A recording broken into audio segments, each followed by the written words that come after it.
Hi, Brad. You know how cute I always thought you were. Hello everyone, and welcome back to Celebstrology, where we analyze celebs and their astrology. For today's video, we will be going over the astrology charts of Hollywood's former famous power couple, Brad and Jen. Are they compatible? Should they get back together? Or did they make the right decision to split up? Let's find out. We have an exact birth time for both of them, which is absolutely fabulous and will give us much more information on who these people truly are individually and romantically. Let's start with Jennifer Aniston, who was born February 11th, 1969 at 10:22 p.m., which makes her an Aquarius with a Libra rising.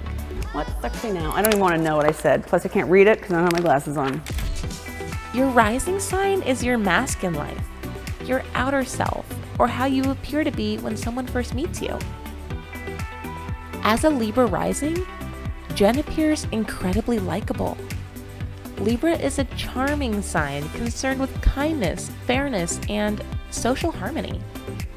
This is very different than a super serious sign like, say, Capricorn or Scorpio. Having a Libra rising means Jen makes a great first impression.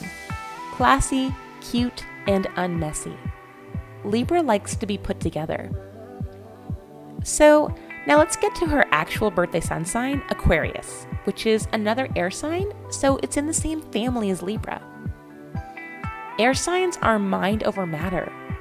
They value thoughts, ideas, and intellect, and are comfortable talking about emotions, but hate actually feeling them. People with a lot of the element of air in their chart, like Jen, almost detach from and disembody from their feelings, hoping that they can think through all their problems rather than get stuck in icky, messy human emotion. As a matter of fact, the sign Aquarius is symbolized by a woman pouring water. In astrology, water is emotion. So Aquarius loves everyone else to have emotions and feelings, but they don't want to actually touch the water themselves. Aquarius is a sign that believes in emotional detachment, and for that reason can get aloof, cold, and distant. It's a sign that likes to be cool as a cucumber, sometimes to a fault. Brad Pitt is a Sagittarius with Sagittarius rising, and that sign generally blends well with Jen. Sagittarius doesn't like to get bogged down in feelings either. Sagittarius prefers fun and excitement. It has Peter Pan syndrome and never wants to grow up. So a passionate Sag can add action and excitement to a more thoughtful, rational Aquarius like Jen. The only problem I see here initially is that neither knows how to get in touch with their feelings. Brad prefers to just plow through life, and Jen prefers to think it over. You might have two people who almost experience sitting on the sidelines or bleachers of their own marriage, on the outside looking in.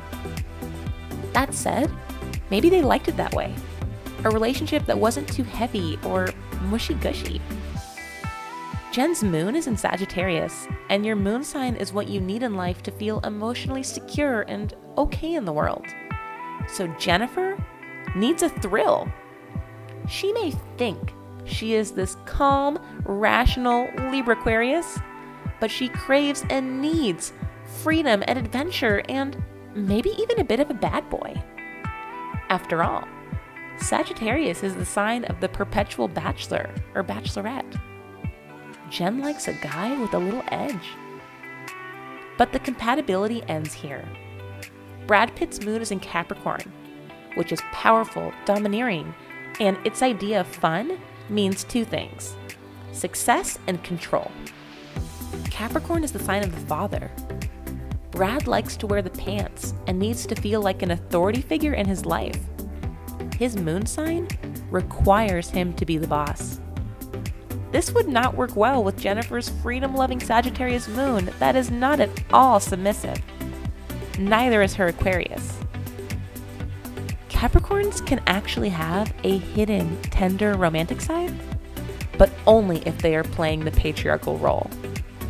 there is not a lot of room for compromise in Brad's chart. There isn't much in Jen's either. This is probably why Brad ended up with Angelina Jolie for so long. A more flexible Gemini personality. Let me know if you would like to see a video on Brangelina. Because, I've got to be honest here, Brad is a handful. And he adores playing the daddy role. In addition to his moon, his Mercury, Venus, and Mars are all in Capricorn, meaning his idea of fun is being an authority figure, even though his Sagittarius sun sign would never admit it.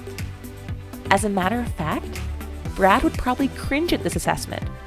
His sun and rising sign of Sagittarius are fun and flexible. He doesn't want to be a control freak, but deep down, he needs to be. This transcends to his romantic life too.